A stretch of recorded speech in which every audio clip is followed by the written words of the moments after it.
Okay. So have you ever like tried to describe something really amazing, but you're just stuck with words like good or bad? Yeah. It's kind of like trying to, I don't know, paint this incredible picture, but you only have like two colors on your palette. Right. You can kind of get the basic idea across, but it's just missing something. Yeah, you just can't really capture like the full vibrancy of what you're trying to get at. Exactly. So that's what we're going to deep dive into today. We're going to break free from these boring vocabulary ruts and I guess unlock this like whole spectrum of words to make your communication more impactful, more colorful, Yeah. more you. And it's interesting, isn't it? Like we fall into these like linguistic traps Mm-hmm. without even realizing it. Yeah. We just default to good, bad, It's interesting. like autopilot. It really is. Really? And, there's nothing inherently wrong with those words, but they're like the foundation of a house.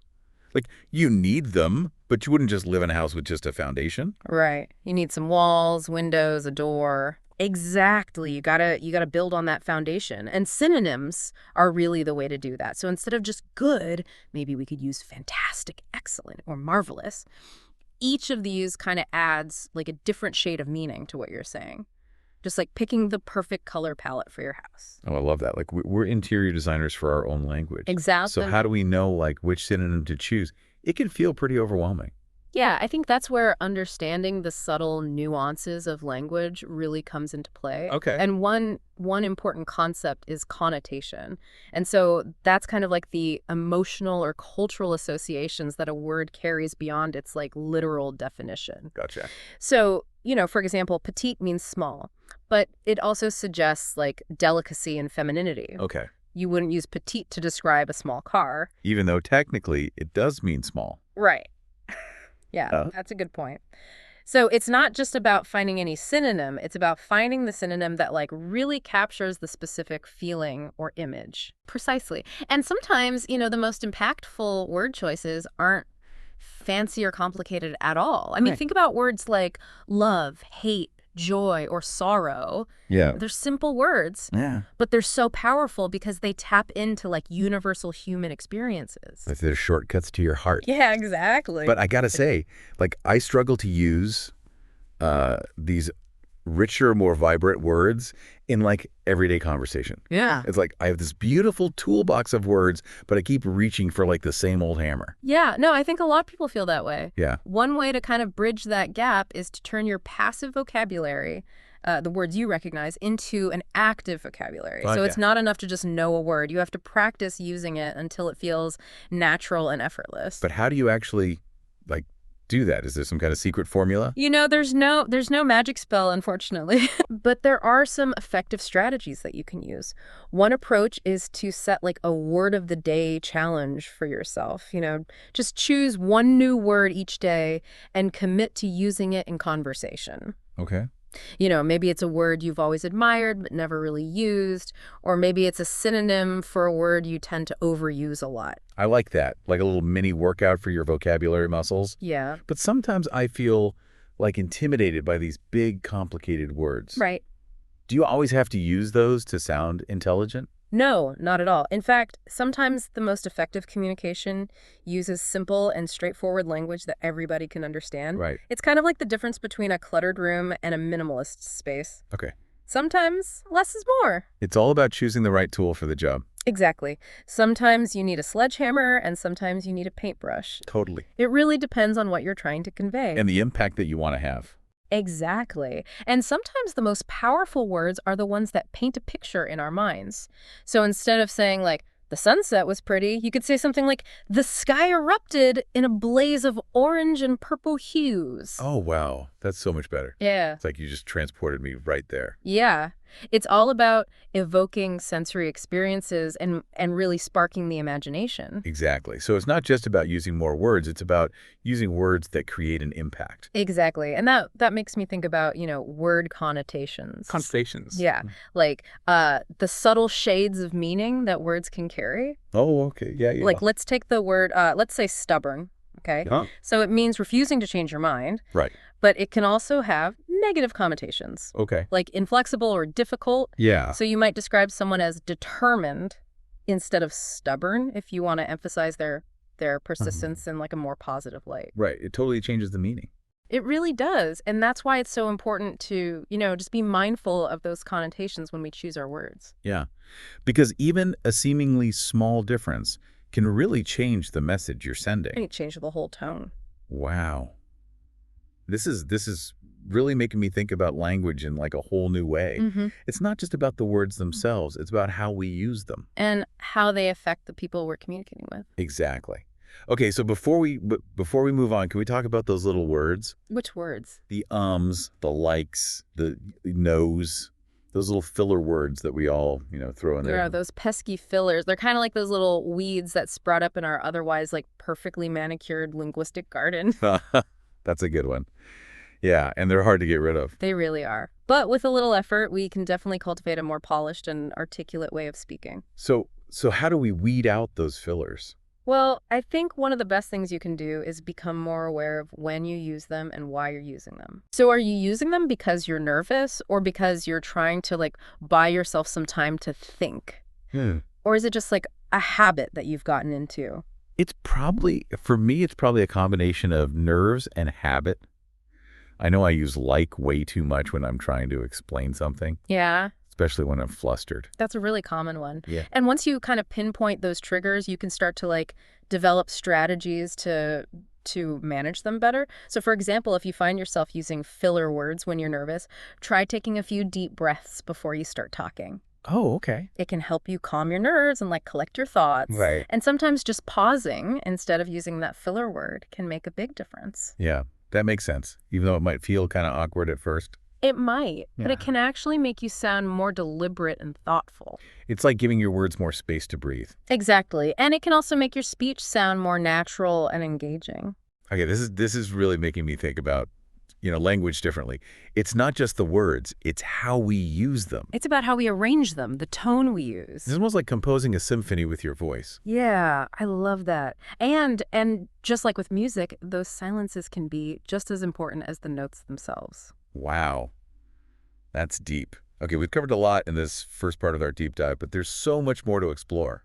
And we really have only like scratched the surface of vocabulary. There's so much more to uncover, like the history of words, Oh, etymology. etymology. Yes, I love etymology. It's like Mhm. uncovering these secret stories that are hidden in words. it really is. For example, did you know that the word disaster comes from the Latin words dis, meaning bad, and astro, meaning star? No way. So it literally means bad star. Like misfortune was once believed to be caused by like the influence of the stars. That is so cool. It's amazing how a word's history can give you such deeper insight into its meaning. It's true. It gives you like a whole new perspective. Yeah. And sometimes understanding like the etymology of a word can actually help you remember it Oh, yeah? and use it more effectively. It's like a built-in mnemonic device. Okay, hit me with another one. All right. So have you ever wondered where the word sarcastic comes from? Ooh, sarcastic.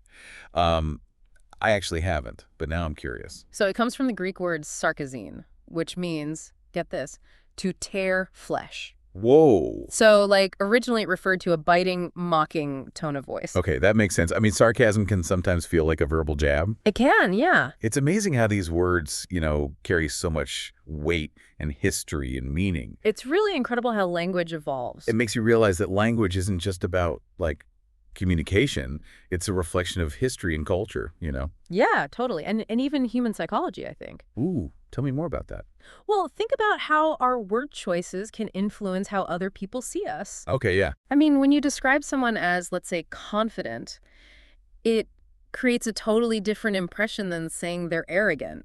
That's a really good example. I mean, they both kind of relate to self-assurance, but confident has a positive connotation, Mhm. whereas arrogant has, a more negative one. Right. So we really have to be mindful of not only the words themselves, but also like the impact that they might have on the people we're talking to. Yeah, it's like you're walking this linguistic tightrope, trying to find the perfect words to get your message across without, accidentally stepping on somebody's toes. It's a great analogy. It really does highlight that delicate balance that we often have to strike in our communication. Okay, so we've talked about synonyms, connotations, etymology, even this whole psychology of word choice. Yeah. But how do we actually put all of this into practice?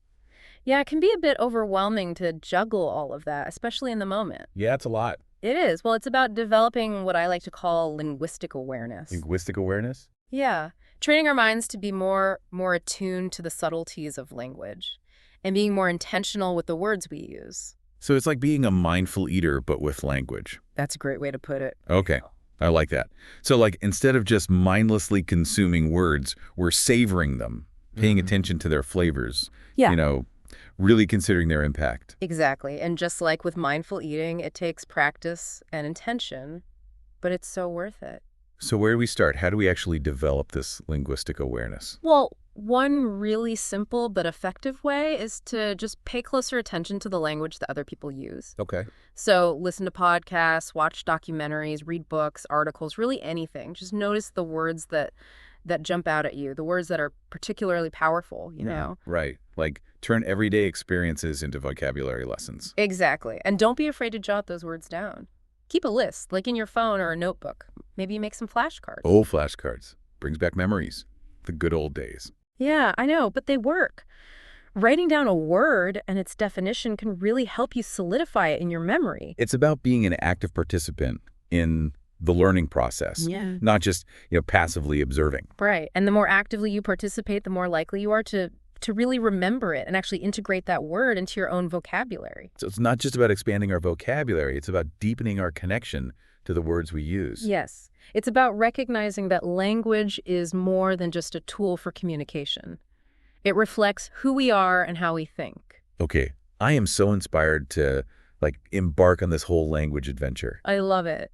But before we get too carried away, let's bring it back down to earth. Yeah. Practical tips. Right. How do we actually integrate these vocabulary upgrades into our everyday lives?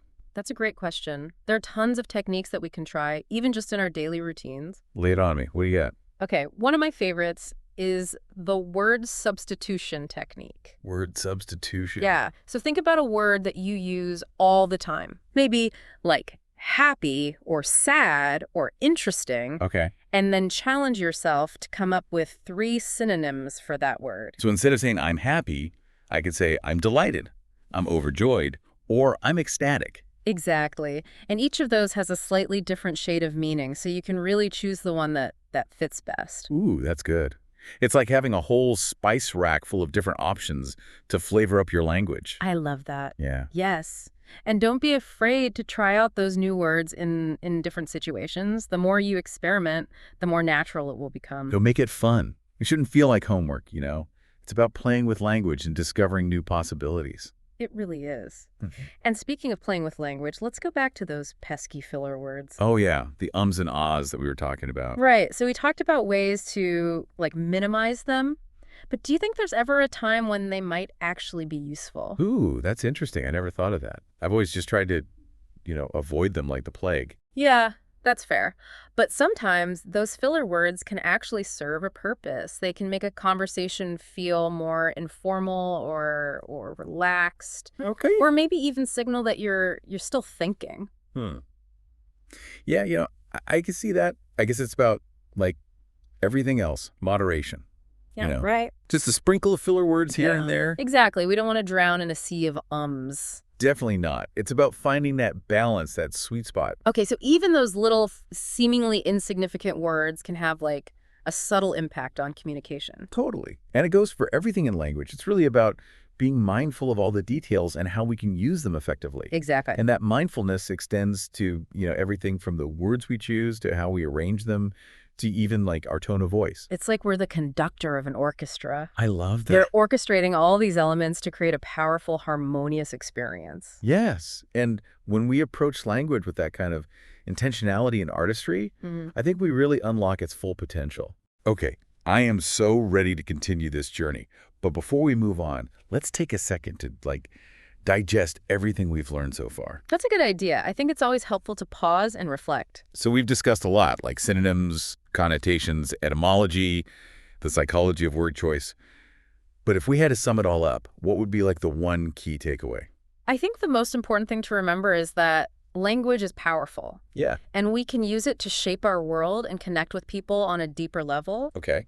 But it takes practice. It takes intention and I think a willingness to try new things and experiment. So it's not about being perfect or having the biggest vocabulary. Yeah, not at all. It's about being mindful and curious and just having fun with it. Yes, exactly.